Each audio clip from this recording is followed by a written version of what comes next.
My name's Priscilla De La Torre, And my name is Jordan Hemp, and you're listening to Off the Market Confessions. where we talk about real stories, real estate, and real life.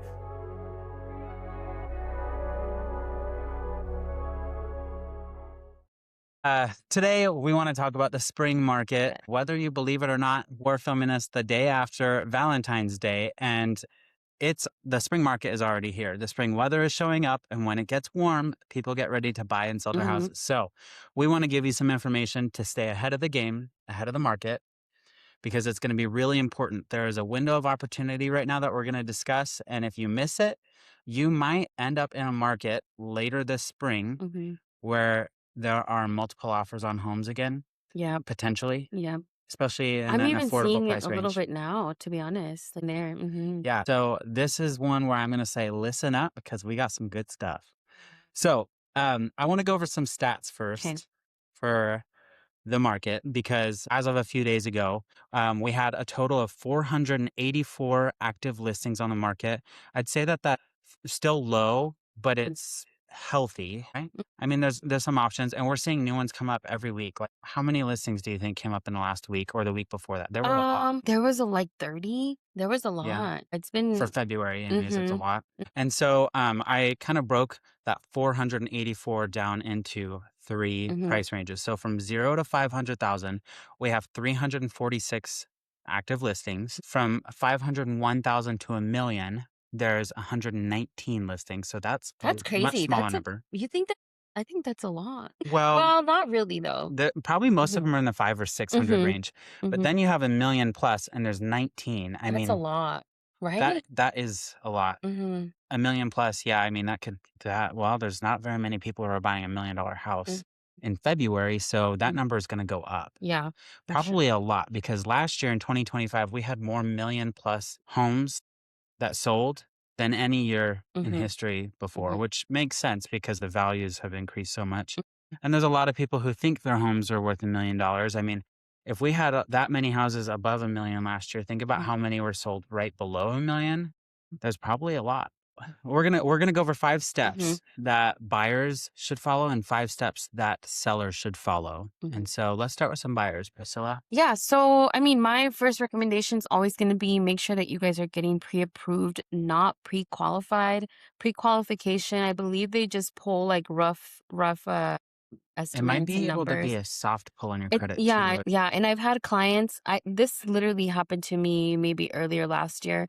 I had a client that we needed to sell their house in order for them to buy one. Their house was already on the market. We found a house that they wanted to offer on. I was getting everything ready. And then they're like, actually, hold on. Sounds like the lender didn't like do the whole thing. There was something that the lender had missed because they just did like a soft like pull or whatever. So make sure you guys are going through the whole pre-approval process. This is why it's important, who you're working with, because you don't want any surprises and, you get your hopes up, you're going to submit this offer, or even worse, they accept your offer with this pre-qual or whatever. And then you have to back out because turns out you don't qualify. So, Right. Yeah. You might end up wasting some time and money if you've gotten far enough in. yeah. And some sanity too, because it can be overwhelming. So to make sure that you're actually getting pre-approved is a big one. And then on that note, being pre-approved means you've submitted an application and they submit it for their like automatic underwriting. So it'll kick it back right away if it says this Yeah. isn't going to work. And it'll tell you too, they'll tell you, like your lender will tell you what the issues are. And they'll kind of put you like on a plan if you need to be on one. Yeah. So the reason why we want to see people get pre-approved first is because if you approach one of us and you say, I found this house, I really like it, it's $400,000. The first thing we're going to ask is, who are you pre-approved with? And if you say you're not pre-approved, the problem is if that house just hit the market and it's springtime, there's a really good chance that house can go quick if it's priced well, and you might miss out on it. Yeah. There's a couple questions we're going to ask. One, can you even afford it? And two, are you ready to make an offer on it? And so we want to send you to the lender to look at 2 things: the dollar amount that you're pre-approved for and the monthly payments, because you have to factor in insurance, property taxes, and then you're also going to probably want to think about other fees that you're going to have on a monthly basis, such as utilities. And there's so many other things. You're going to have Wi-Fi and you're going to Hmm. have Like like your other regular, things yeah, too, but garbage. you have to factor that in because if you're adding, a Hmm. $3,000 mortgage payment to your monthly payments, you're going to feel that. Right, right. I think too, a lot of people, when they come to me and they talk about, oh yes, I can afford it, they forget about closing cost. So for me, that when I send you to a lender and once we're ready to make an offer, I tell the lender I need to know what their monthly payment's going to be. I need to know what they're bringing into closing and just total closing. So monthly payments and total closing. And typically that's where a buyer will say either yes or no. I don't really focus too much on the rate because the rate you can refinance, but mainly it's like, can you afford this payment? Yes or no? Yeah. So, Yeah. A lot of people have heard the term. It's a little bit cheesy. Marry the house, date the rate. The mhm, reason why we're talking about this is if you find a house that you love, you might have to pay the price for that house, right? And you don't get to negotiate that price after you've already purchased it. You have to negotiate that up front, but you get the house that you want. You don't have to worry about the rate so much at that time because you will have the chance to refinance anytime you want after mhm, purchasing the home. And you might end up getting a better rate, or you might be able to pull out equity, whatever the reason is that you want to refinance. But it's actually a really true quote. I mm, used to tell people that all the time: marry the house, date the rate, yeah. because you can dump the rate and get a new one later. Yeah. Yeah. So this is such a good reminder of like during COVID times when people were paying so much over asking, and now a lot of those same people are selling their houses, and the equity is just not there. So we're Right. having troubles with getting them what they want back. It's Yeah. Yeah. Yeah. So you can change the rate, but you can never change the price that you paid. So it's really important to know your numbers. So, like we said, know your monthly comfort zone, know how much money you're going to bring to closing. Lenders will oftentimes refer to that as cash to close. Cash to close is made up of two things: your down payment and your closing costs. Mm, We don't necessarily categorize them differently because if you just bring it all in one check, it's going to go where it needs to go. That's the title company and the mhm, lender's job is to figure out where to apply it to. But cash to close is really important to understand, even when you're getting pre approved and talking to your lender about that, mhm, because it's coming out of your savings. So, closing costs, you might be able to get paid for by a seller if you're mhm. strategic with writing your offer with your realtor. Yeah. What are you seeing? Do you see a lot of like sellers pay for closing? Right now, yeah. Yeah. Yeah. And Same. so this is part of that golden window that I'm talking about is when there isn't other competition on a listing, Mhm, you have the ability to negotiate directly with the mhm. seller. As soon as another buyer walks in, you're not worried about negotiating what you can get with the seller. You're Right. worried about what you can do to beat the other buyer. Right. And Right. so you're automatically losing leverage. Mhm, Then the only other time that you have leverage back is if you do a home inspection and you mhm, can renegotiate there, mhm. or if you have a low appraisal later, Yeah. which is probably unlikely. Which is why I always tell people me as your agent, I mean, depends who you're working with as an agent, but me as your agent, I'm going to find out if there's other offers because I need to know, can I negotiate or do we have to offer our best and high? Because I guarantee you, if there are two offers and they are beating you, they will not come back and say, do you want to reconsider? 9 times out of 10, they will not Yeah. ask you. They're going to take the other offer. So I get a lot of clients that are like, well, what if we submit this and then have them like counter us? I'm like, if there's someone that's beating yours, They'll just take they're the just gonna best. take the best. They're not gonna waste Yeah. time going back and forth. Yeah. Obviously, if there's no action, it's been sitting for like 50, 60 days, 100 days. We might have some like back and forth. But if someone even if it's been sitting for times and then there's multiple offers at the very end, they're still just gonna take whatever's the best ones. Yeah. Yeah. I feel like right now what I'm seeing is you could probably get 10,000 off the price Hmm.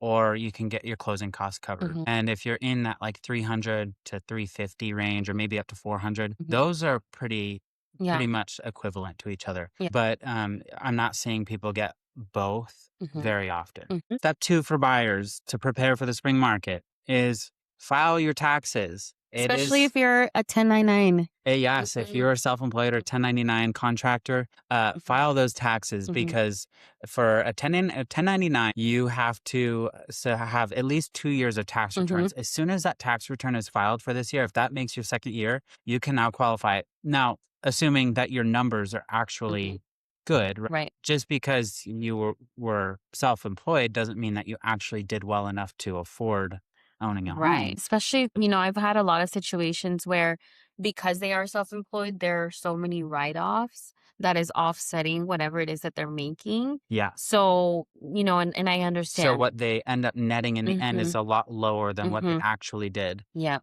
Yeah, I did that when I purchased my own home. I had written off quite a bit. I still qualified, thankfully, Mhm. but the next year I knew I was going to refinance because I Mhm. didn't have a good rate, and so I wanted to refinance right away when I had the chance. But Mhm. in between that time that I purchased it and refinanced, Mhm. I was able to do my taxes. So Oh, I nice. intentionally didn't write off as much. I Mhm. ended up paying a lot more in taxes to the Yeah. IRS, but by writing off less, my Mhm. income was higher and I easily qualified when I Yeah. refied. Yeah. So smart. But if you're W 2, the benefit of filing your taxes now is that if you get a tax return, that's money that you can apply towards a down payment, can cover some of the costs involved with buying a home, such as an appraisal, Inspections. inspection, other fees that you might come up with. And it's kind of a little Mhm. bonus to kind of kickstart you forward. Mhm. Or just a And little savings almost, I feel like, because if you even if you have money saved, you're like depleting your account by quite a bit. yeah. Just a little extra money. And lenders do expect you to have Mhm. reserves. They want to see that Mhm. you have at least a couple months, right? Or a few Yeah. months of Mhm. mortgage payments Mhm. still in your account because they Mhm. don't want you to move in and be housebroke and not be able to Right. make payments. That can go towards reserves too. And chances are when you move into your house, you're going to want some upgrades anyways, whether it's Yeah. appliances, furniture, flooring, paint, you name it. So, Step 3, clean up your credit and avoid big purchases. Do not buy a car. or finance appliances. Yeah, don't buy anything that you think is gonna affect your credit or that you know is gonna affect your credit. Yeah, you That's a can big one. still use your credit cards for smaller things, but if Mhm. you're opening a new line of credit or Mhm. even closing a line of credit, that Yeah. still is gonna send some sort of a flag for Mhm. the lender saying, like, what are they doing? Now, if you if your lender tells you, hey, we can qualify you for more by Mhm. paying off this vehicle, like a vehicle loan, we see that Right. most often, or Right. paying off some credit card debt, assuming that you have the reserves to do so, Mhm. that sometimes will benefit you. But only do it if your lender tells you to, Mhm. because sometimes it takes a little bit of time after that Mhm. payoff has been completed for it to reflect on your Yeah. credit. And so just listen to your lender. If you're going to buy a house anytime in the springtime, I would start talking to a lender now Yeah. about that Yeah. because they can kind of coach you on having good credit. Even if you're gonna buy towards the end of the year, I would definitely still talk to somebody now because a lot of people will reach out to me and say like, "Oh, I need to pay off all these credit cards. I got to pay my student loans first. I have to pay my car off." But sometimes after you talk to a lender, they're like, "You don't even have to pay this because it doesn't count." So yeah, Yeah. talk to them. It's not. It's like a no. You just go talk to them. You apply, and if you think you're ready, if you get approved, cool. You can move forward. Even if you don't want to move forward, you can also just say, "I'm gonna wait until I want Yeah. to." It's important to know that you don't even Mhm. have to apply to have a conversation with a lender. Mhm. It's just a simple phone call just saying, "Hey, this is kind of what my situation Mhm. is currently. This is where I want to be before I apply." And they might change your mind with some Yeah, simple. and it's free. I mean, they don't charge you depending on who you work with. Personally, me, I don't harass my people to apply. I kind of just we meet, we explain what we got to explain. And typically, when you meet with me for a buyer consultation, I like to bring a lender with me, so they can explain like their process. I can explain mine because a lot of people will meet with me and they'll say, "So, how much do I have to give down on this?" And I'm like, I mean, I kind of know, rough numbers, but I'm not a lender, so I don't want to give you the wrong information. But yeah, definitely still talk to them. We're not going to harass you into buying something. Step number 4. This is the fun part. Creating a must have list Mm-hmm. and a wish list. I think it's important to have both of those Hmm. lists almost separated Hmm. because, especially with prices having gone up so much in recent years, Yeah. it's hard to get everything you want in a house. Yeah. I am such a huge advocate for putting in the equity. I know that's not for everybody, but if something has good enough bones for you to add what you want in your wish list or your Hmm. dream home, I'd say that's the best way to do it. Is you're instantly adding value and equity to your home. But some people just want to buy it already done, which Hmm. I can also That was me. understand. I'm a And girl. I'm not going so, to fix nothing. how would you coach somebody to build a must-have list? What What do you want them to start thinking about first? Is this thing that you want, for example, if I'm a mechanic and, I work on cars, I probably have to have a shop. That's a non negotiable, Yeah, right? I would tell people, look at your lifestyle Mm-hmm. for your Mm-hmm. family. Right. Do you have Do you kids? have One. kids? Do you Do you have have pets? pets? Yep. How many bedrooms do you need? Mm-hmm. Are you okay with kids sharing a room? do you have to have more than 1 or 2 bathrooms? That's a huge one too. Yeah. Yeah, like is it necessary for you to have to do and most people is 3 bed, 2 bath, 3 bed, 2 bath, 3 bed, 2 bath. Which is great, but it's those little things like can you get away with just one if it's just you and like a kid or Yeah. you and your partner. And again, it just depends like where you are. Is this your forever home? Is Right. this gonna be a rental? Is this your starter home and then you plan to rent that or sell that and then get into something else? Because if it is, then that's where you can kind of like, okay, I guess we don't have to have this or we don't have to have, Yeah. whatever. Yeah. Stats actually show that millennials and Gen Z, especially Gen Z, Mm, have the highest expectations for a newly updated home mhm. or To be their a new first. home for their Mhm, first home. mhm, Yeah, and so I think it's more important than ever to recognize it's hard to plan your whole lifetime mhm, ahead of you, your mhm, future, but to really put your heads together and think, mhm, is this a home that we can make it in for like mhm, 5 years? mhm, Enough time to have a safe amount of time for equity to build and mhm. then move up Right. from there. Because a lot of people are looking for what they want in their dream home Mhm, now. And then I kind of just go right back to the thing is like, if you can find the house with good bones mhm. and add some of that Fix it stuff up. yourself, it does affect the way that your lifestyle is, but it can be more rewarding because you're building a lot more wealth in the long run. Mhm. And stats also show that millennials and especially Gen Z are more focused on, Aesthetics. well, not just Like aesthetics, it but has to be aesthetics. experiences and Mhm, lifestyle. They're mhm, actually Gen Z, mhm, not all Gen Z people are buying homes yet. They're mhm. still Just pretty young. young. Mhm, But millennials are buying homes, and that's kind of like their era right now mhm, is to be mhm, purchasing a home. But if they're more focused on experiences or lifestyle, they're less likely to want to own a home that kind of mhm. ties them down. I Yeah. see that. I feel like a lot of my people are Gen Z, although I am a millennial, guys. My clients are a mix of Gen Z Mhm. and millennials, but technically I'm Gen Z. I Which is relate good. so much more to millennial, but anyways, yeah, let's not talk about that I'm a anymore. Gen Z at heart, I think. I like Yeah, to we think that basically I swap. yeah, no, no, seriously. I like to think that I behave sometimes younger than I actually am just because my nieces all say like silly things and they're into the TikTok trends. So I Yeah, kind of pick up on that. that's good. I don't have Yeah. anybody teaching me or coaching me that. I'm mostly around boomers, so I'm like ready for nap time all the time. You're ready for a good book, Back in the which there's day. nothing wrong with a good book.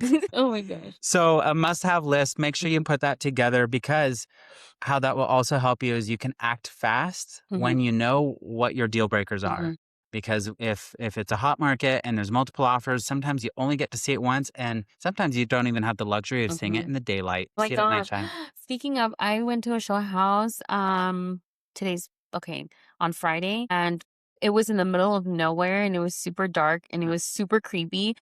I got there and I don't this would have been great for the last episode. But I got there and I turned on the basement light because that's where we like the door was to go inside.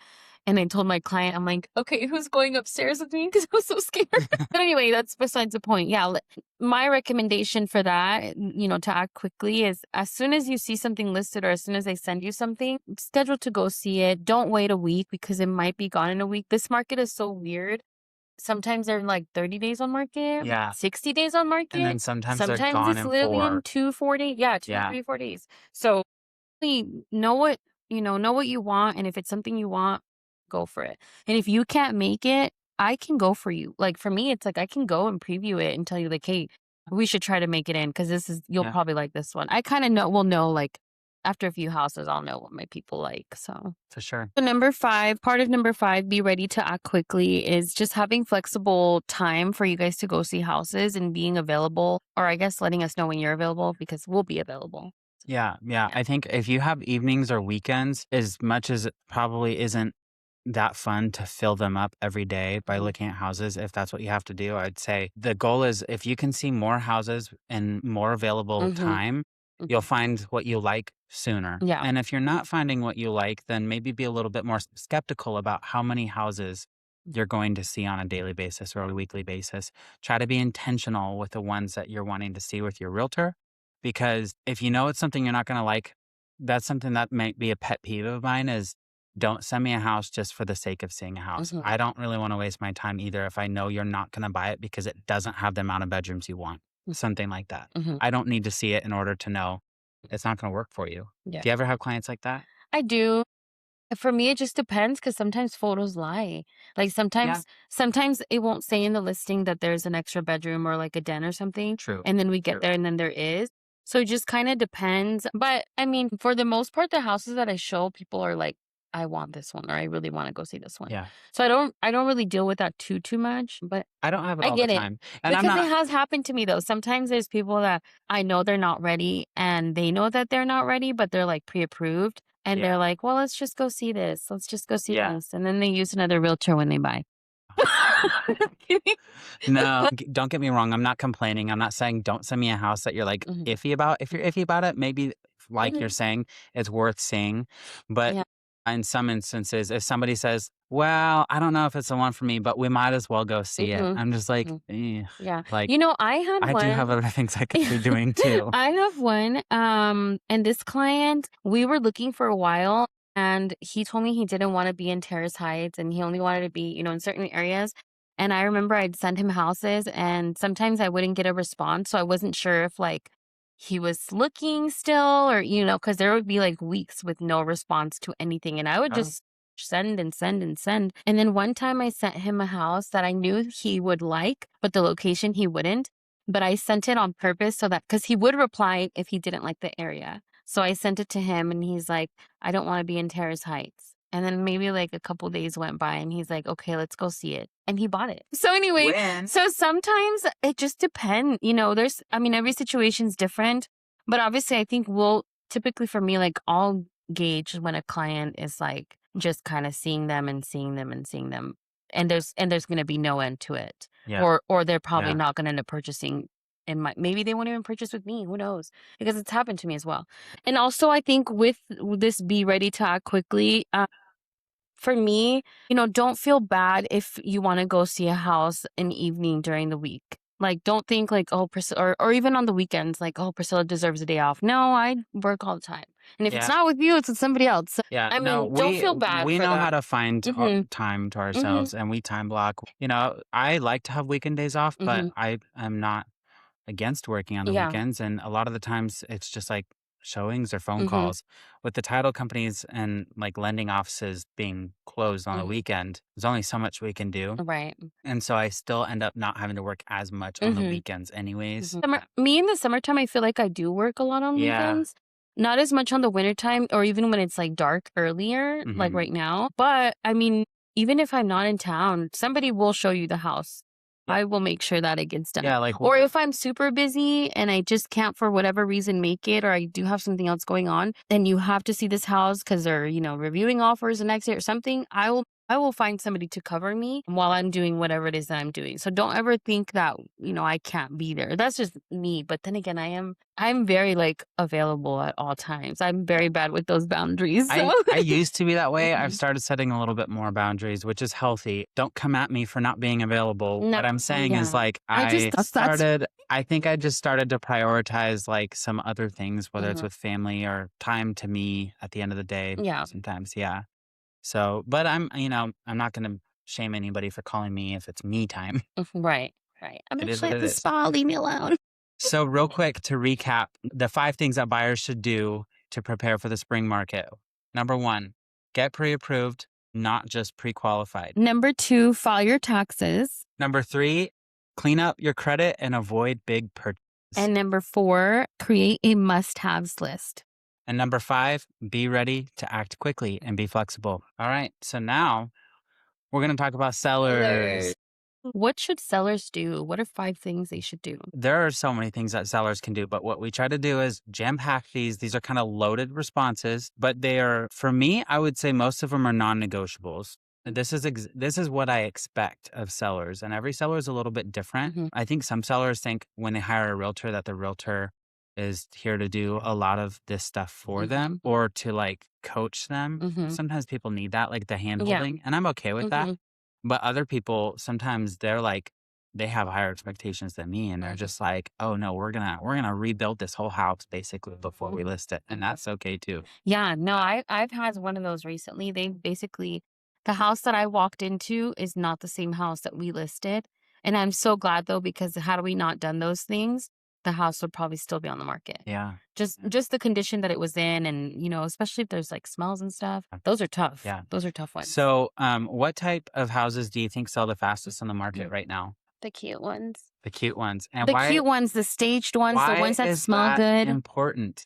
Because stats show that Gen Z and millennials go for the houses that are already meeting their expectations for aesthetic and new. Well, So, this has nothing to do with real estate, but if I were to see, a good looking guy on the street versus another one that had potential, a fixer-upper. I'm gonna go for the good looking guy, although I already got a Yeah. guy. But I'm gonna go for the good look. You know what I mean? So just apply Yeah. that same thing with cars, Logic. right? Yeah, I mean, yeah. if No, you you have want- a little extra money, you're gonna go for the nicer one. If you don't have as much, you're gonna go for the one that has the potential. Right, yeah. But Yeah.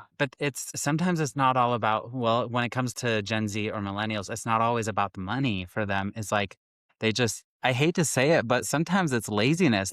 They don't want to Me? do the work. They don't want to do the work. Mm. So many Gen Z or millennials whose parents worked hard to have everything to give these younger Mhm. kids a good life. So they kind of had a little bit of padding and Mhm. cushion.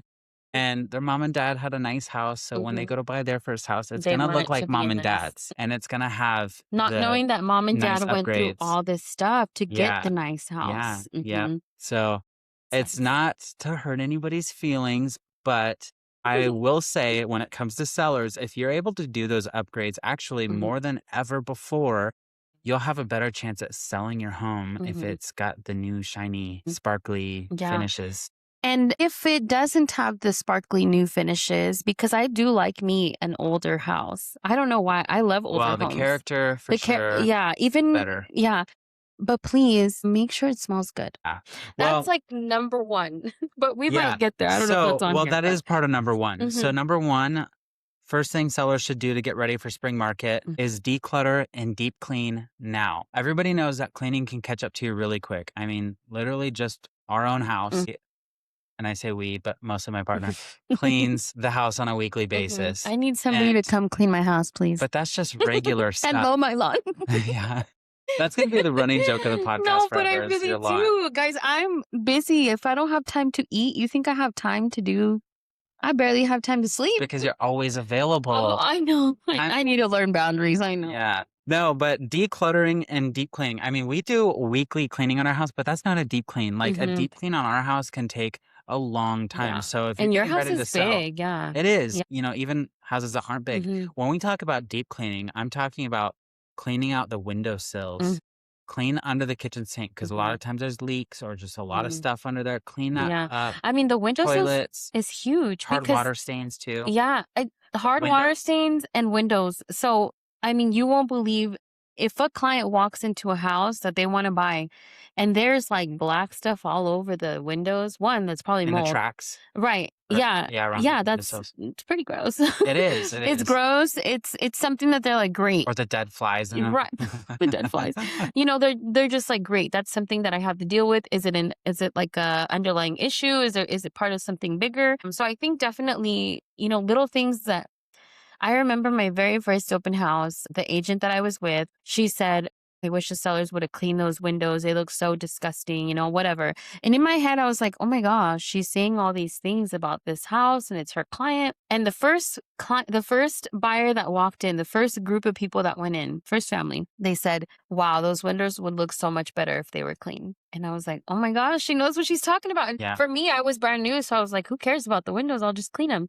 But I mean, it was hard water stains. Yeah. It it's would not easy to get them off. brightened up the Yeah. room so much more had Yeah. they Yeah. had they and cleaned them. Yeah. You want to see a nice, clear, crystal clear picture outside. Especially if you're paying, $300,000-$400,000. Yeah. You want to have some, I understand that people can't make upgrades to their Mhm. home, but I don't think anybody has the excuse to not clean their home. I Mhm. mean, people, if you have disabilities or something and it's difficult, or if you're strapped on cash and you can't hire somebody, I understand some circumstances, but really your home should be as clean as possible, as clean as it can be, to where it's like basically feeling new. It's going to feel like overkill. Yeah. It is. But I promise you every inch of extra scrubbing is going to be worth it because Mhm. it really shows in the end.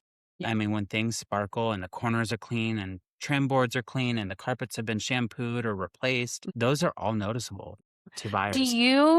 you ever help your clients clean if you have to? Have you done that? I think you have, I huh? don't think I want to answer this question because here's the thing. I'm not offering it anymore. Mhm. I have, and I have done some really, really deep cleaning on Mhm. people's houses. Me And too. Literally, like, clean the walls with, like, a steamer because of smoke. This oh, I was haven't recent. done that. Oh, This was that's recent. My rough. sister was No. helping me. The painters were helping me because we didn't realize how bad it was until the house was empty and now it was time to do the work. And it's Mm, like, I'm there. I can't just walk away. You know, these people didn't sign up for this. yeah. So I kind of had to help. I didn't have Well, choice. I currently have a home listed that this last fall, my client moved to California and basically left everything she owned in the house. There's no way we could sell this house with that much stuff in it. Mhm. It wasn't all nice stuff. A lot of it was old. And I did all the work of emptying the whole house by myself. I took a giant load in a trailer to the dump. I did 4 runs to Goodwill. I had Habitat for Humanity come and I donated a ton of furniture to a family member of mine that just bought a house or upgraded to a nicer house and a newer house and needed furniture. That was a lot of work. I Mhm. don't like to offer because we're resourceful people, Mhm. but we're not being paid to also clean Right. houses. That's what house Right. cleaners get paid Right. for and movers and all that. And so decluttering and deep cleaning your house is going to be the number one thing. And I guarantee you, if you're having issues, everybody's nose blind. You guys have seen the commercials, like the Febreze commercials, Mhm. I think it is. And Mhm. they're like, so and so is nose blind. Mhm. It's true. You go in your house, you don't smell maybe the pet smell that Mhm. from having cats or dogs. Other But people do. everybody else can smell it. Yeah. Yeah. And there's something about older people smell sometimes or like mothballs or something. Mhm. But, and then even if you have kids, sometimes like it's, I notice a lot when there's like fingerprints at Mhm. like the kid level height around the Mhm. room, Mhm. fingerprints. And especially like the door jambs where the door handle is. If you have white trim work, please scrub that stuff because I Mhm. notice it in so many homes. That's actually something that Yeah. I've done open houses, and when I see that stuff and nobody's at my open Mhm. house, I'll grab some paper towels and just a And little just a cleaner quick. and start just cleaning their door jambs Mhm. because nobody notices that, but I don't know why it stands out to me Mhm. so much. I think because we get to I mean, when we go into a house, we're very observant of everything because this is what we Yeah. do. But as a buyer, you're there, you're excited, you're just looking at like the overall picture when we're looking at like specifics, Yeah. you know? So I think, yeah, So if you're decluttering, where is an acceptable place to put that clutter? the garage. Yeah, that's what I would say. The garage, Not under yes. the bed. Yeah. And some people think it's okay to just shove it in a closet. I'll tell you, Don't put it in the people closet. want to see closet space. And sometimes we do open closets to see how deep does Oh, it I go? always What's in do. there? I always So do. when there's stuff in there, I mean, obviously we're not touching your stuff, but you know, we see it, the clients will see it and they'll be like, "Oh, somebody does live here." And then they'll just shut it right away. Yeah. So, But if I open the door and things come falling out, like a vacuum cleaner and like toys and clothes and ironing boards and stuff, like an acceptable place is to put it in the garage. That's Mhm. the first thing I would say Mhm. is if you need to load up your garage with boxes, people understand you're moving Yeah. and it's not the most glamorous looking Mhm. room in the house anyways. Mm. So just stack it in there and make sure people can walk around the edges because you are still going to have a buyer who does a home inspection Mhm. and they need to test outlets around the edge and look at the Right. perimeter. And Yeah. with closets, I guess that's sorry to interrupt. That's kind of a big one because I've had inspections that we've gone to, and they know that the crawl space access is in In the a closet, buried. And now, you know, we have to pay the inspector to come back out because I'm not going to let my client buy a house without looking in the crawl space. Absolutely. Yeah. So, you know, now we have to pay the inspector, come back out, extend the inspection period. It's just such a hassle. If you know that that's your access to your attic, to your crawl space, clean up the closet. Yeah, that's what I was going to say for sure. Yeah. So when we say declutter, that means everywhere. Yeah. And that can also mean like pantries or sometimes cupboards. That's not as big, but people want to see clean cupboards too. So when you're emptying out your kitchen, when you're actually moving, make sure that you clean those out too. At least give them a good wipe down. Or if So- it's a vacant house, say you already moved and you took all your stuff with you, just a simple sweep, a simple counter, you know, cleaning. Cause I've gone to so many homes where there's all kinds of like gunk in the cupboards or in the, you know, in the cabinets. There's like gunk on the like tabletops or whatever. And it's just not a good look. Yeah, No, I agree. that experience. Number 2, handle minor or major repairs. I think minor repairs is a must. It's a must. If you have a squeaky door jamb when you open a door, put some WD-40 on that, or door handle that's finicky. The struggle of our job that you and I will never ever break away from is door handles that are hard to open. I mean, honestly, if I can't get your front door open, Mm-hmm. what a turnoff to Mm-hmm. buyers. What Mm-hmm. a turnoff. And sometimes for me, it's just kind of like, I feel like it makes me look dumb. Like I don't know how to open a door. You guys, I have long nails, so I don't want my clients to think like, Priscilla, cut those nails. You can't even Priscilla's open. she's trying to be careful here. She's She like, can't even open a door. No, I'm in there trying to get it open. It's happened to me so many times, and I feel so silly. Like, oh my gosh, they're just watching me. Like, you dumb girl. struggle. Like, why are your nails too long? You can't open a door. But it's not even It's me. not just you. it's the everybody. door. It's everybody. And I'll say, I just scheduled a showing a few days ago. We went to the showing and we struggled with the door for 15 minutes. Oh my god. They locked both of the gates to Mhm. get to the backyard. So I was going to try the key on the back Mhm. door, but because the gates were locked, I had to hop a fence. I don't like hopping fences. No, I was I dressed would nice not. too. Guys, I would not. I hop was the wearing a fence. nice suit jacket that day. I'm really not willing to do that stuff, but just to get into this house, I was Right. like, whatever, I'll do it. Mm. And it didn't work on the back door either. So I had to hop the fence again. And we struggled and struggled my and just God. decided in the end, we're going to have to reschedule the showing. So we Oh. scheduled it for a different day. And it's Mhm. just like, man, that is a lot of work. And my Mhm. client almost was like, You I'm know not even sure what? if I want to see it Mhm. again. I said, no, let's do. And we Yeah. did and ended up not buying it. But Yeah, it was just but like a still, struggle. it's a bad experience. So fix the door handles, fix the squeaky Mhm. door hinges. Do you have the face of a cabinet door that's like loose sometimes? Sometimes Mhm. I see that fairly frequently. Clean that. And then I will oftentimes, I know this is kind of back to the cleaning one, but I'll have people ask me, should I clean the inside of the oven or the microwave or the fridge? Yes. The answer is absolutely. Yes. Who wants to buy a house and move in and have to scrub an oven that has Yeah. nasty food from years before from Mhm. the previous owner? Mhm. So yes, but sometimes people will have disposals that sound awful when you turn it on. Like you ever go to flip a switch and you're And it's like, like, it's either going to be the light above the sink or it's going to be the disposal. And I always get the disposal one first. Me too. And it literally will scare me. I'll be And like, they're- oh, yeah, oopsies. and sometimes they sound really They bad. do. That's why. Get the penny out of there, whatever Mhm. is floating around in there. Mhm. Get it out and like look and see and clean it a little bit. You know, that rubber Yeah. thing, you can always pull it out most of Yeah. the time and clean Mhm. it. So what other kind of small repairs do you see people have to make? A big one for me that I see all the time is the door, the big sliding doors. Yeah. If you know that it's broken, the buyer will probably also notice that it's broken. So holes in the wall. I mean, that's just, If they're big holes. yeah, patch yes, those up. Don't hide those. Holes in the doors, patch those up or Door. replace the door. I mean, broken doors. I hardly see that one, but I have in the past. But mainly that damn sliding door all the time. And it's like, those need work. If you have missing roof shingles, that's another Mhm. one that's Yeah. important.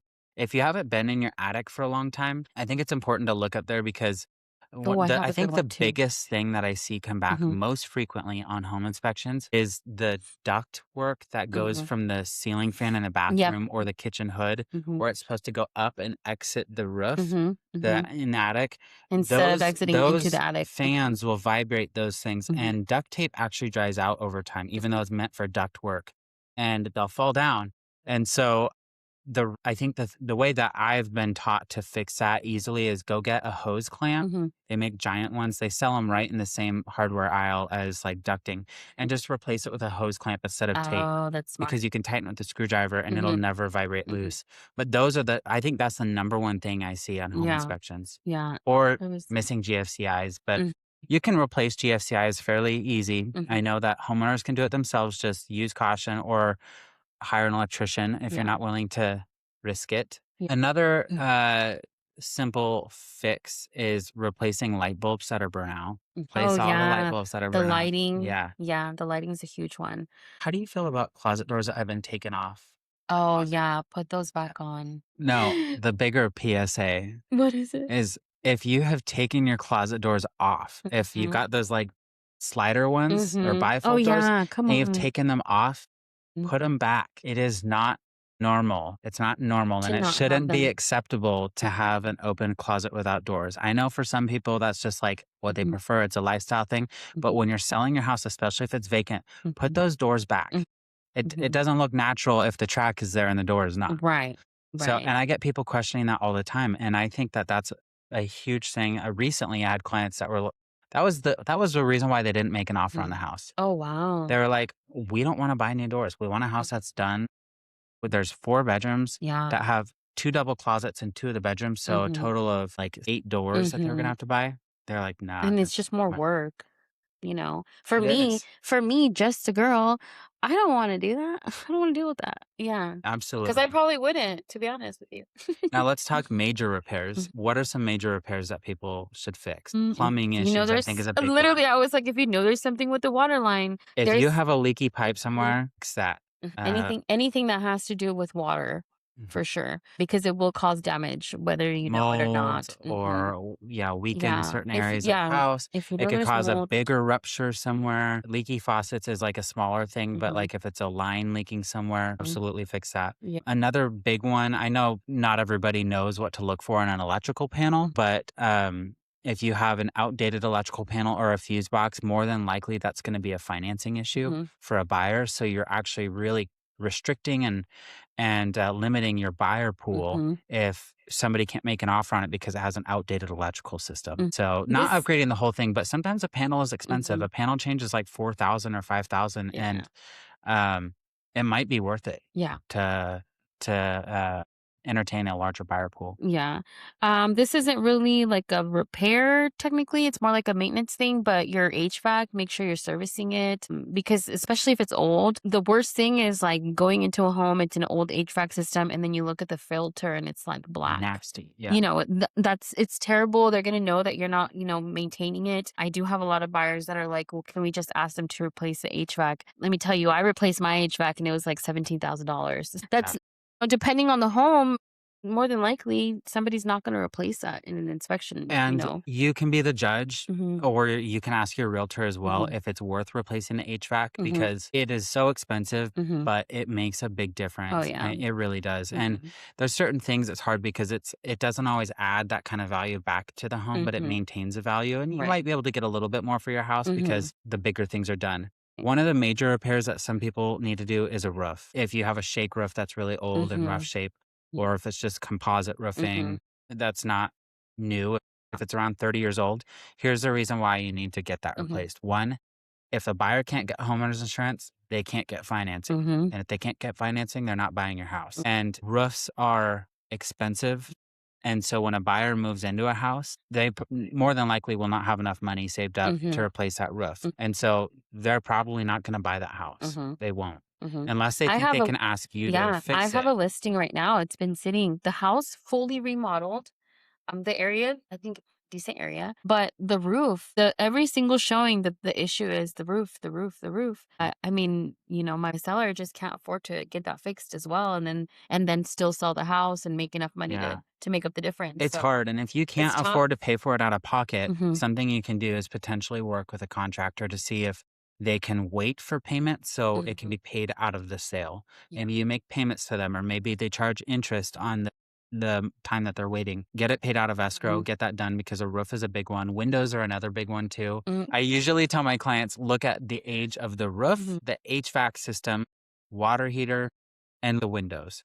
Yeah. Those are the 4 or 5 things Yeah. that I tell my 'Cause I'm clients like, to for look at For every me, showing. we look at the roof. Obviously, we can't tell like what kind of plumbing it is. Typically, I'll like take a peek at the electrical panel. Same. I mean, I don't really know much about the electrical panel, but if it's a If what's it's yeah, I'm Zinsco like, or if it's a Federal Zensco, Pacific. okay, Federal Pacific. I can't Yeah, remember or a that name. fuse box. They may still work, Mhm. but they don't meet code anymore. There's Mhm. reasons for that. And some of So, them, I think they won't even insure. So, or like insurance makes it a big deal, like yeah, to get, yeah, whatever. But yeah. what else do we look at? Um, Any weird cracks in the home too? Like, yeah, I have clients that often will Mhm. like have a lot of concern over Mhm. some cracks in the Mhm. sheetrock or in the wall. And Do you know anything about cracks in the yeah, in the wall? what are you talking about? I have something to say. What are you talking Always do this.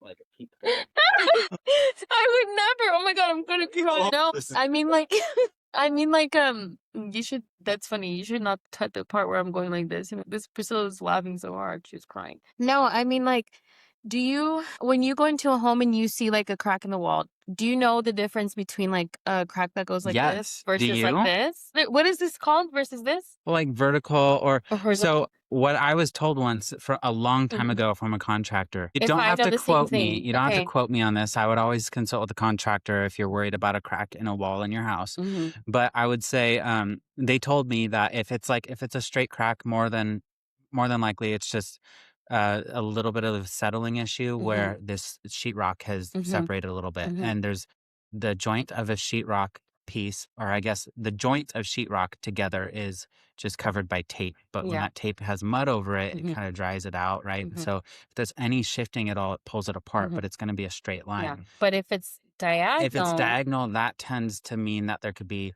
movement. twisting or sliding or sinking Mhm. of one section.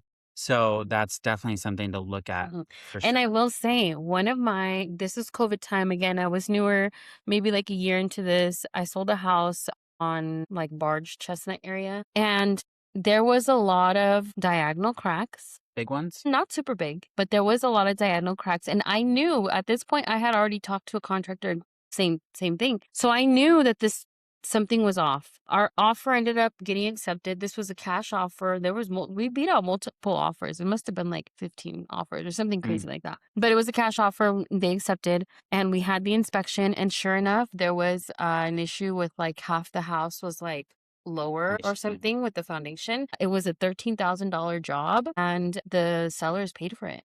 Wow. Yeah, the sellers ended up giving my buyers a credit at closing for it, and my buyers were obviously going to get it taken care of afterwards, with the same company and everything. But yeah, so now I'm like, the cracks were, the contractor was correct because all these cracks will end up leading up to that. Yeah. So Yeah. yeah. The last thing I want to say before we move on to the step 3 for sellers is when you're handling minor or major repairs, this is how I would want you to think about if you're asking yourself whether I should or shouldn't do it. This is what I want you to think. Would I rather hire somebody to fix this now? Let's use the roof as an example. Would I rather hire somebody of my choice who I can get multiple bids for from different contractors and have them do it now on my terms? Or would I rather have a buyer involved who thinks that they can dictate and provide me a bid and say, I want it with this contractor? What if that happens to be the highest, most expensive Right. contractor and they want this color of roofing and they want this pattern and they want Right. it done to whatever standards? And what if there's just so much, because what if you're selling this to buy another? So now that's going to hold up this, and it's Yeah. going to hold up this other thing. Yeah. And if that falls through, then now you're back to square one, back on the market. Yeah. People are going to wonder Yeah. why you're back on the market. So say while you There, can, when you you know, can, if you can. I don't know all of the specifics about this, but homeowners are allowed to do work to their own home. If you have the proper permits and whatnot, you don't always have to have a contractor do it. And so there were a couple occasions where I had 2 different listings in the last year that needed new roofs. And I said, do it before you get it listed because I know a guy who's like a handyman. He's not a licensed roofer, but he is a handyman who happens to know how to replace roofs because that's what he does in his day job. His handyman stuff is like side gig stuff. But he gives way better prices than a roofing contractor could have given on these. But both of these houses were fairly small, but they both got their roofs replaced for less than $5,000, I think, Ooh, well, each. can you give me his number for my other clients Maybe. in case? I'm limited on who I will give it out to. If you send me a lead or you buy a house with me, you can have his contact for free. I'll buy a house with you. Yeah, for this kind of savings, you should. No, but that's the thing I really want people to remember is like if you can decide if you'd rather have it on your terms or a buyer's terms. That should be a quick answer to I should probably get it done Right. before I let a buyer step in and call the shots. Step number 3, boost curb appeal. So fresh mulch. It's a fun Bark, word. mulch. Trimmed bushes, clean entryway. Again, it kind of goes back to just making it look good, like Yeah. cleaning. I want to talk about how people can boost curb appeal. This is one of my favorite things because I'm like a sucker for wanting to drive down a street and look at all the nice, pretty houses and be like, oh, I love that So one. you are Gen Z. I love You curb like appeal. Don't get me wrong. I appreciate the nice things about a house, but I love seeing potential in homes too. That's why I advocate for fixing up things because it's crazy how much faster you can sell a home and for how much more you can sell a home just based off of the look from the front. And so, yeah, I mean, just clean grass. mowing your clean lawn grass. and making sure it's green. Like Mhm. try your hardest to Mhm. keep your grass green. I know when it's Yeah. like the dead middle of summer and it's so hot, it's hard. We understand, Yeah. but try to keep it as green as possible. But Yeah. Clean cut bushes. That's huge. Putting It's putting just less like work for the mulch or bark is a big one too. if your fence is like falling over, fix it now.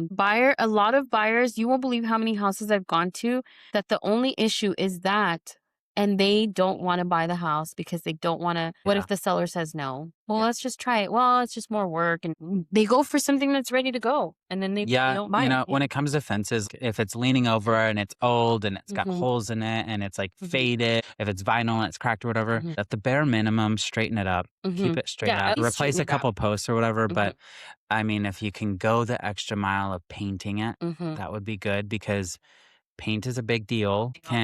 Paint can kill a whole financing deal or other financing on a deal. I had one where this one was early last year, and I kid you not, I had to go back and paint that fence so many times because it was gonna fall through, Man, and the other agent wasn't I don't know if they weren't willing to do it, but, my client wanted this yeah. house. So, yeah, there I was, No, painting this fence. and not to spend too much time on this either, but I had a deal that I closed a couple years ago.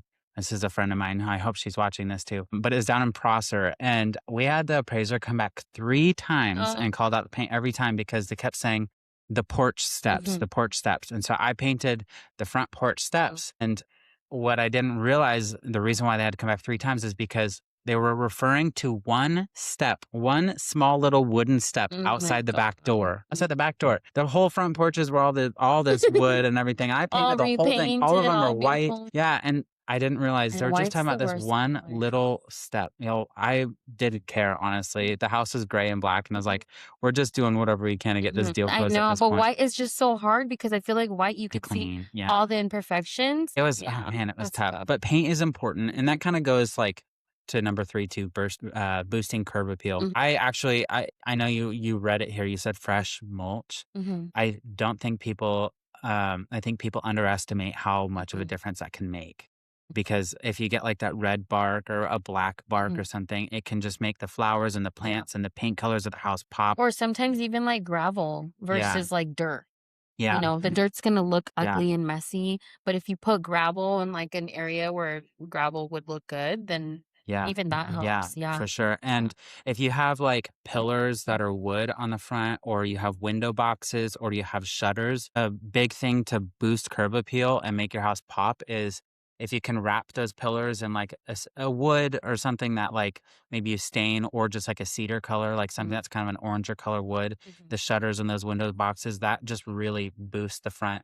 But actually, according to, I think it was the National Association of Realtors in 2025, the 2 best things you can do to boost curb appeal that had the highest return on the initial investment is by replacing your front door with something nice and garage doors. So Garage those are the doors. top 2 things for return on investment. So you might spend a couple thousand for garage doors, but the value that it adds to your home, according to all the stats and how they measure that, boosted the resale value by like 5 to 10,000. Mhm. It was double what it cost to Yeah. pay for it, and that's a huge return on your investment. If you can Mhm. get a 100% Heck yeah. return on that, Yeah. that's amazing. And the So front porch, I mean, it could be simple, like a little table with chairs and like a flower pot or yeah, something. plants go a long Something way. cutesy. Yeah. Something where, for me, I love a porch that has like a little table, a little plant in the middle, and 2 chairs. Mm, Because in my mind, I'm like, oh my gosh, I could sit here in the mornings and drink a coffee. yeah, And if you have a good view, like all these Sila houses that like face this way,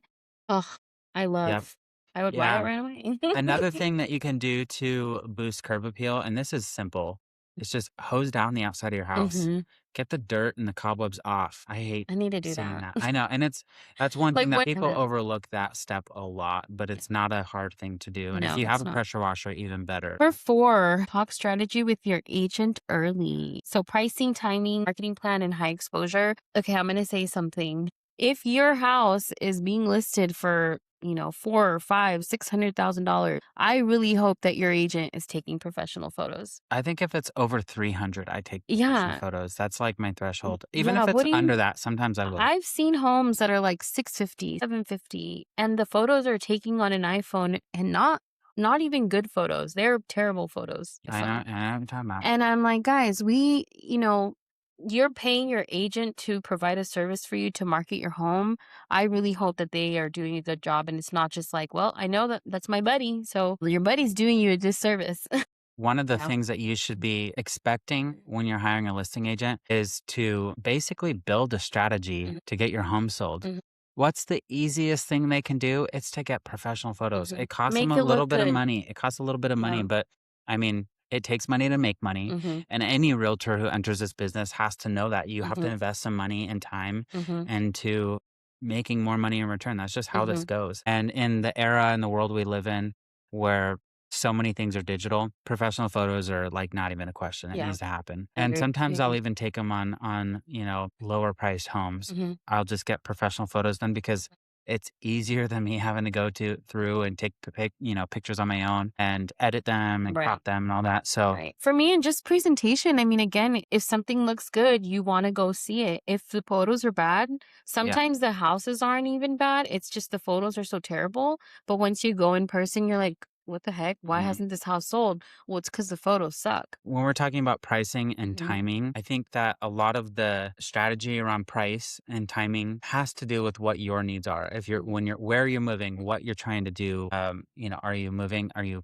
upgrading? Are you downsizing? Are you trying to move to meet the timeline of starting a new job, stuff like that? Are the kids starting school? So if you're concerned about timing on when you need to be where you need to go, sometimes pricing has to reflect that as well. Are Mhm. you motivated? Are you eager? Are you on Mhm. a time crunch? Especially with the spring market, Yeah. I think making sure that you're pricing well is really important because if it starts to get a little too far into summer and your house hasn't sold yet Mm. and it's just sitting there because you priced it a little bit high, you're going to have somebody try to come in and make you a lower offer for Mhm. one, but also somebody might not want to buy your house because, oh, we just got into July and it is so hot. I don't want to move. I'm just going to wait till fall. Yeah. That happens. Quick story on pricing it right. I had this was maybe like 2 years ago. I had one house that was on 32nd Ave that I listed, and one house that I believe was on 31st.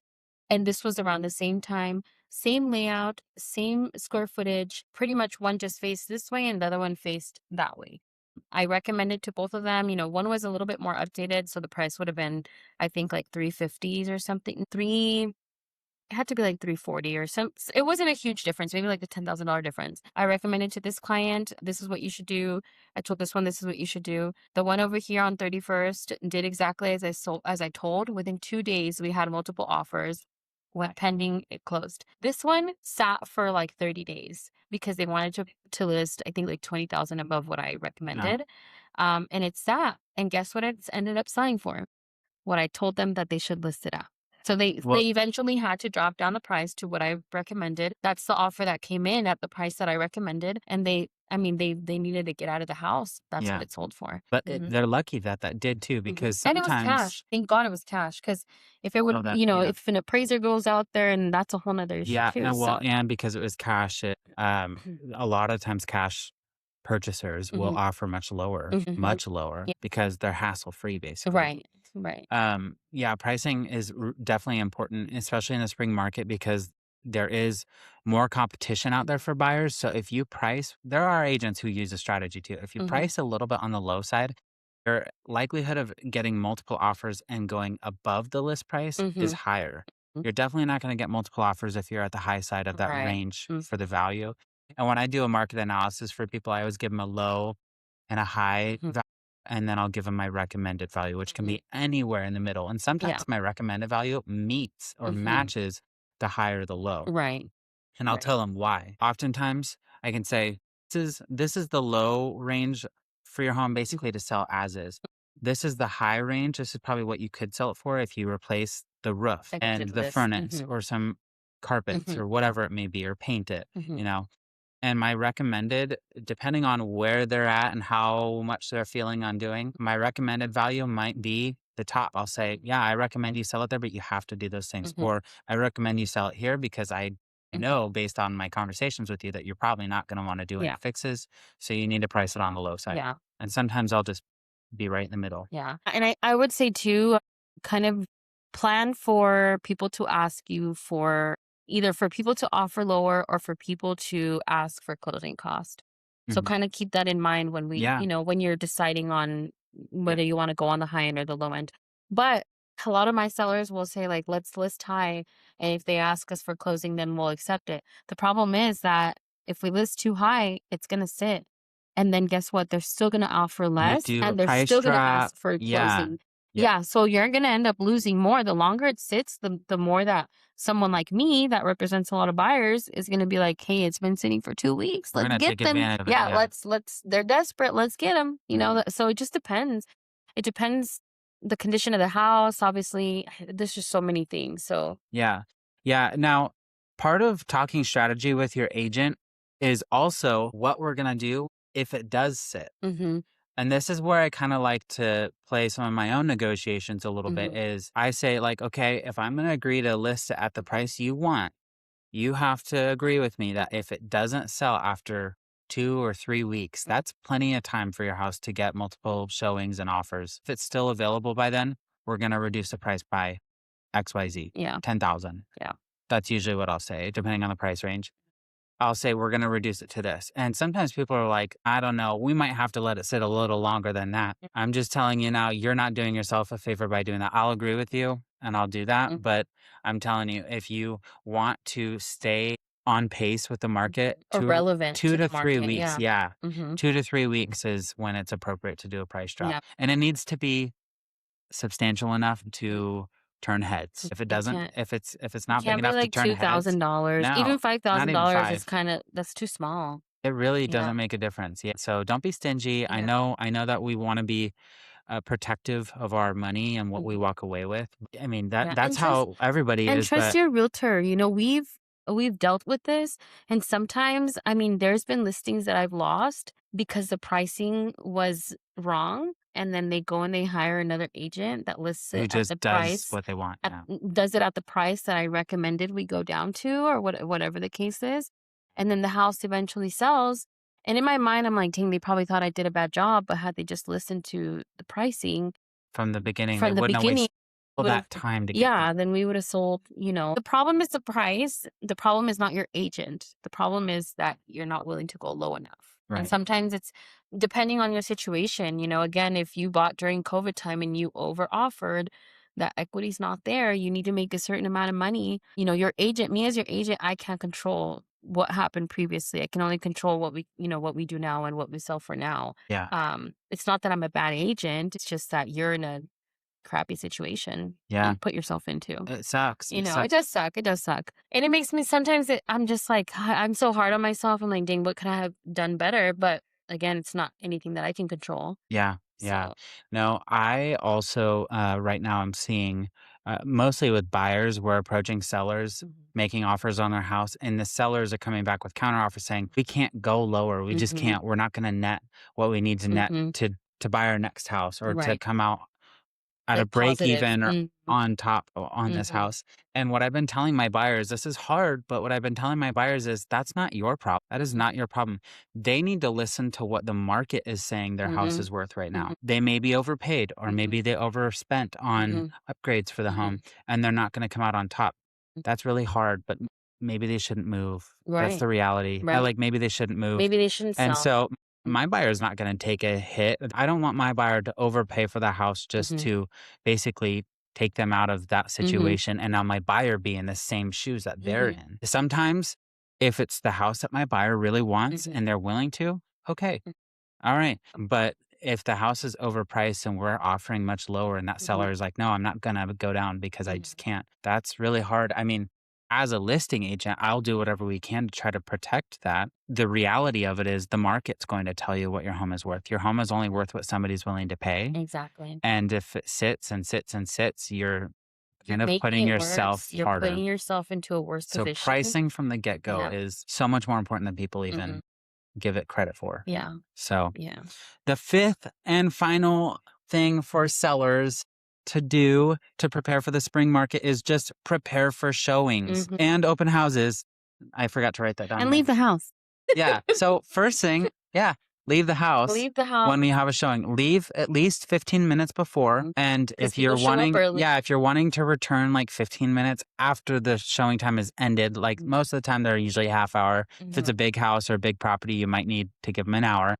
If you want to come back 15 minutes later, just circle, see if their cars are still in the driveway, or if you have security cameras, you could check those. Mhm. But also on that note, if you have security cameras, you do have to disclose if you're recording audio. You have to disclose that. No Mhm. hidden cameras. But return 15 minutes after.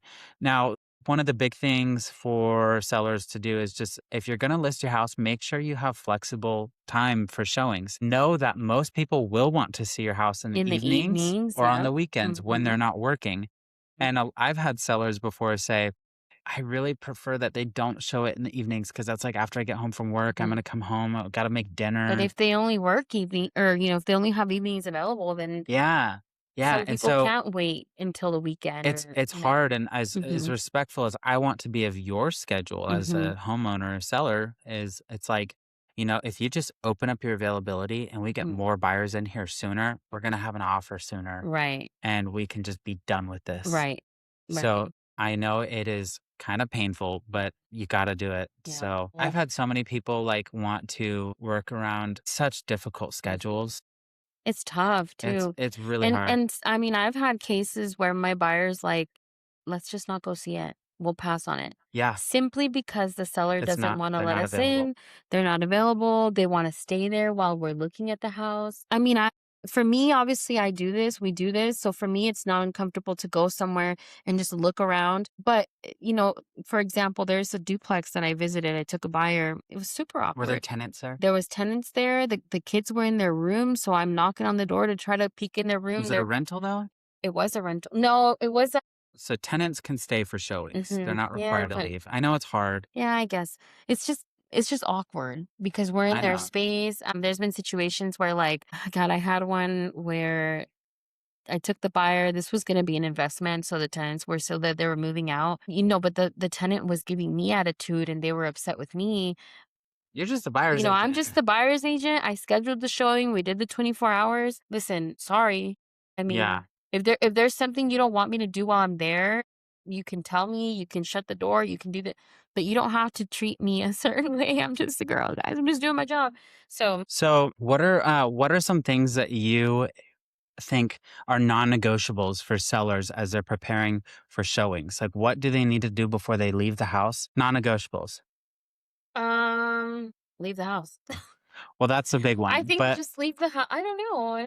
I would say like do the dishes if Oh there's yeah, dishes in the sink. Do that. Put the toilet seat lids down. yeah. If you do recreational activities, maybe don't do them right before we get there.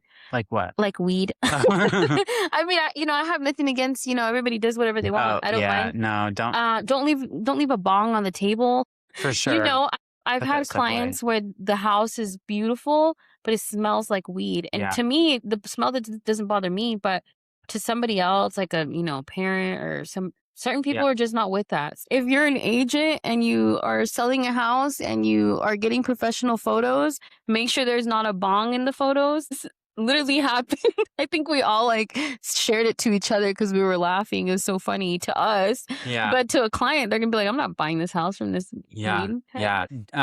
So other non-negotiables that I can think of off the top of my head is one, hide any expensive things like jewelry, weapons, or medications. Sure. Always lock those away, hide them, take them out, because you never know what people might be doing, Yeah. snooping. And again, like we try our best to like stick to where our clients are, but we're also not like, walking back We're to not back with holding their them. We're hand. not, You never and you know. never know. So, crazy. So, So, another thing is turn on all the lights and open the window coverings, blinds, curtains. You can't have too many lights on. It might feel like it because you wouldn't live in it that way, but your Mhm. home needs to feel spacious, airy, exciting. So I guess not I do. dim. I guess I do appreciate when the lights are already on for It's me nice. I love that. because especially like right now that it's darker earlier, I mean, walking into a super scary dark house, I mean, just alone from my Friday experience, my client's like, this is creepy. We don't Yeah. want it. The house is nice. The house is cute. I mean, it needs some love, but had we gone in the daytime, and I told them maybe we should Or revisit if it in the was just more daytime. welcoming at nighttime with lights on, it Yeah, would have been just some nice. lights on would have been nice. Given this one was vacant, so I get it. You don't want to like waste too much Yeah. power. But I mean, this it's tough. But if you do live there, turn on the lights. Yeah. We Yeah. Yep. appreciate that. The buyers will like it. They get to see what kind of lighting there is too. So Yeah. And then I think the last thing I'm thinking of is like if you could do a quick sweep over the floors or or vacuum. turn on a a nice- candle. Yeah. Yeah. Smoke. Well, Yeah. maybe Be because some careful people. leaving your house with a candle burning. Yeah. Or And maybe. don't overkill on this. Yeah, that's what I was gonna say. Maybe turn on plugins. like a warmer that's like a soft scent. Yeah. I wouldn't do anything Neutral. too crazy because Yeah. it gets crazy. Yep. Yep. And if you want to be the allergies. overachiever, you can make some cookies, leave those on the counter, or Or some brownies Yeah. for me, especially if I'm coming. not special brownies. But not special brownies, no. And then I always think it's a little weird when like people leave a TV on or a radio too. playing because I open the That door and I'm freaks like, me out. somebody here. Yeah. So just don't do that. I Turn off always will the be like, appliances. hello? Who's Yeah. in here? It's really creepy. Don't do that. Yeah. And then make your beds. That Mhm. should be a no brainer. Make your beds. Do you think shower curtains should be closed or open? Like, I don't think I care.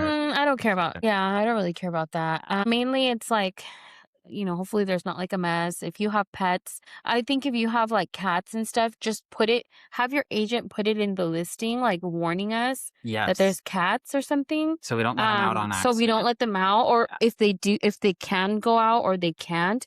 I had one recently where my client left the door open and I was really freaking out because I couldn't get the cat back inside. But then I realized that there was a cat door and it was open. That's So good. then either way, I texted the agent and said, hey, we left. The cat did come outside, just a heads up. And they were okay with it. But if I don't know, I would have been really just like, it would have just been in the back of my head until they found the cat. But definitely, if you have pets, let us know. Yeah. And on that note, real quick, if you have a pet that can be aggressive or Mhm. uncomfortable with strangers being in the home, Mhm.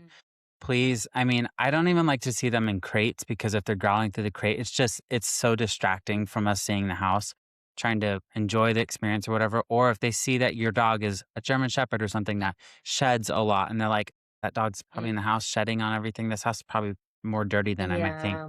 And So if you try to take them. Yeah. And honestly, on that note, if you do have pets inside, like you said, a quick sweep. There's been houses that I've gone to where they left real quick so we could see the house and it's covered in pet hair. Yeah. So for me, I mean, it's fine. I'm used to it. I've seen worse. But as a buyer, what if I'm allergic to pets? Yeah. And I'm definitely not buying this house simply because of the mess. Yeah. Pet Yeah. mess. Yeah. And then And if you have cats, clean out the litter before people go see it. I Oh, know, 'cause that's when it really stinks, that's gross. Yeah. So that's interesting because this is a funny story. I recently showed a house that was for sale by owner and it was disclosed in the listing that there are 4 cats that live on the property that were Mhm. going to be staying with it. Did you show that house? No. No? Wait. I won't say which one it is. I know which one you're talking But about. there were 4 cats. I'm That's like, the one if they're not yours, that rehome them because no buyer wants to assume 4 pets. was it. Did it Cats. have pretty windows? Big windows, That's the one mid-century that- modern Yes. pool. Yeah. Yeah. I love that house. Those cats were so- sweet. So those cats would come in the house, Mhm. but they weren't their pets. They had a kitty door. Really? That's the one if that they had were the their kitty door. pets, That's they're literally leaving the them. one that I just was Oh, talking about. okay, yeah. That's so funny. So I had a kitty door, and these cats would come inside, and they were feeding I didn't them, even read that. but they're not taking them with them. Oh. And I'm like, you just can't leave your pets with the house. Yeah. You can't do that. You need to. And cats are hard right now because all these animal shelters are overwhelmed. Mm. But you got to rehome them or do something because because I'm not really a cat girl. I mean, I like cat women. Yeah. but But I don't. How I'm would not you a feel cat if you're girl. buying a house? I mean, that to me, No. if I was a buyer and I was Have them wanting to for buy a house and they breakfast. said, by the way, you're getting 4 cats with that, I would say, yeah, I know. So I'd buy them. I'd eat them for breakfast. Just No, kidding. you're That's with it. disgusting. I just wouldn't want to buy a house that's coming with 4 No, pets. Me neither. Especially, I mean, again, allergies. I'm in the market for a house, not for not pets. for pets. Yeah. Yeah. Yeah. In That's that crazy. case, you better give me an extra 4 cats. That's $40,000 off the price Yeah. right away. Then I'll consider it. Yeah, for sure, Yeah. for sure. So anyways, to recap really fast, what are 5 must-do things for preparing for the spring market? Number 1, declutter and deep clean now. Start it now. Even if you're going to list in a little while, 3 months or so, start it now. Number 2, handle minor and major repairs. Number 3, boost your curb appeal. Number 4, talk strategy with your agent early. And number 5, prepare for showings. If you have any questions in regard to other things that you should do, or if you feel like we missed something, or you just want some advice, please give us a call and ask us. I think that we would be happy to help. Hmm. But I also have some really interesting National Association of Realtors stats to share. I think that these are really interesting as we go into the spring market. Hmm. Just some things that you might not know about how the market behaved in the last year, in 2025. So, first time homebuyers now make up 21% of the market. That's actually the lowest share of the market that first time homebuyers have made up for since National Association of Realtors started tracking in 1981. Why is that? Probably because affordability Hmm. and availability. So, and I think it was boomers that have the majority of the market right now. So when they were like $70,000. And I think they were like 40 something percent. I might Yeah, have to double check that's that. crazy. But before 2008, first time homebuyers accounted for 40%, and now it's just 21%. So it's cut nearly in half. So, and another reason why I think that is because the average age of the first time home buyer is also 40 years old Mm. this last year. So we're losing a lot of potential buyers because of affordability and Mhm. availability. All cash home purchases have reached an all-time high, averaging 26%. Where are you getting this cash from? And can I have some? That's interesting for sellers because if you get 4 offers on your home, you have a 25% chance of getting one all cash offer. Mhm. That's pretty cool. That's Before yeah, I was it in is real good. estate, to be honest, I never thought of like people have $400,000 in cash somewhere. I know. And you'd be surprised how often that happens here in Yakima and how many people do have that money A available. lot of people who have different streams or sources of Mhm. income sometimes have money that they can pull from certain Mhm. areas and pay cash. Yeah. Just Yeah. cool. But it's not usually first time home buyers, like Yeah. never. So don't feel bad. Down payments continue to rise for both first time home buyers and repeat buyers. Why are down payments having to rise? I think that down payments are rising because when we had a really busy market a few years ago, 2020, 2021, and 22, people who had minimum down payments were not winning their offers, even sometimes if it was the highest, because they didn't have a significant down payment that was a protection for financing. Mhm. Because the lower the down payment, the more risk the assumer is taking on, or the lender is Mhm. assuming. So the seller will see that and say, well, if somebody else has a higher down payment, their offer is safer because the lender isn't going to have to be as strict on how much value they come up with for the property. So down payments continue to rise for both first-time home buyers and repeat buyers. 88% of buyers purchase their home through an agent or broker, and 91% of sellers used a real estate agent to list their homes. Yeah. So So use the a realtor.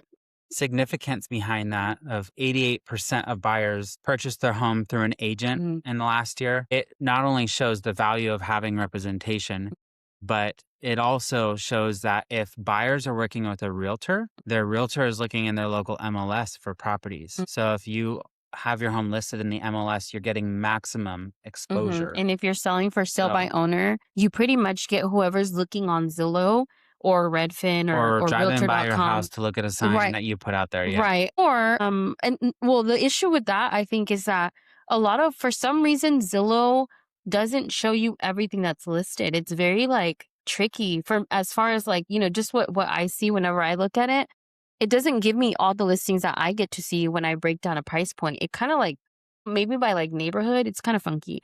Hmm. But if you're, a seller and you're listing it for sale by owner, you're not getting the proper exposure. So not only are you probably not pricing it right, you're not getting proper exposure. Your marketing is probably, your phone. You're probably taking iPhone pictures. Yeah. So, You're probably not getting maximum. these are some of the things that a realtor does for you. We handle the showings, we handle the marketing, we the paperwork, price it, the paperwork, a lot of it, yeah. liabilities, negotiations. When we're working for a seller, that's our best interest. When we're working for a buyer, that's our best interest. Again, if you have one realtor that's doing both, that's a whole nother topic. We'll talk Yeah. about that another day. I'm not opposed to dual siding. Same. I've done it before. Yeah. But But yeah, it's very tricky. It begins to Yeah. get tricky. Yeah. So Yeah. the fact that 91% of sellers use a real estate agent also shows the value of using an agent, Mhm. and it ends up exposing it in the best way possible for maximum exposure Mhm. to try to attract a buyer. Mhm. Now, that brings us to the next point that only 5% of homes over the past year sold as for sale by owner, which is an all-time low. In no year prior to this were there that little of sellers selling for sale by owner. That means that people are recognizing as the market has gotten tougher, Mhm. to buy and sell in. You need a realtor. They're recognizing that having the assistance of a professional is needed more than ever. And so Yeah. that's a huge thing. And I feel like I can see how, like, during COVID times where it was multiple offers, it was easy. You could list your house for whatever the heck you wanted. And as long as the bank said it was that price, people would buy it. Now it's harder. Homes are sitting. You do have to have a marketing plan. You do have to have the right strategy, do the cleaning, do all these things. I remember during COVID time, it's like, here's all cash as is, close in 2 weeks. Just because they wanted to get the house, Now it's like you got to do all these crazy things. And the last fact for you is that for sale by owner median price for last year was an average of $360,000 versus the average sales price of an agent assisted listing was $425,000. So there's a huge difference. And now that doesn't, to clarify, that doesn't mean that they were all the same values being listed, but that just goes to show that for a higher priced home, the quality and the likelihood of staying at that price was better dealt with and sold by an agent. And so a lower priced home potentially, or maybe it was a higher price home, it just ended up selling for less and it probably took a lot longer as well. So I mean, these stats are really interesting. We track these numbers all the time. So if you have questions on these stats, please reach out and ask us. We track them on a monthly basis in our office. And I think it's just really eye-opening going into the spring market. And it goes to show why it's so important to use a realtor and start planning ahead of time. And when I say that, I mean now in February. I mean, if you want to get into it by March, but I do feel like this year, typically March is like the kickoff of the busy season. But for me, I feel like since January, it's just been nonstop. It took a little dip towards these first 2 weeks of February. But even in those first 2 weeks, now I feel like I'm back to it's getting busy. It's loading. It's only a matter of time.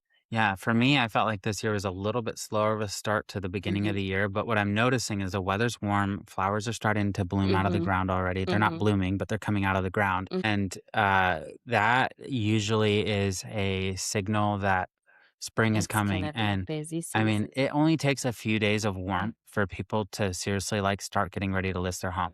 It's crazy. Yeah, it does. Yeah. And I mean, hopefully there's no snow. Hopefully no snow comes at the end of this month or whatever. But I think we should be good. Yeah. So if you have any questions for us, please reach out, comment, like, share, follow, subscribe, all the other things that I might be forgetting. But we really want to hear back from you. I think this was our most information-filled episode yet. And and really, I mean, we are busy individuals, but we're never too busy to help you guys. So if you need us, we'll be here. We can do consultations. We can help you with any questions you have. If we don't have the answers, we can connect you to the right lenders. So that's it. Bye. Thanks for watching. Bye. See you next time.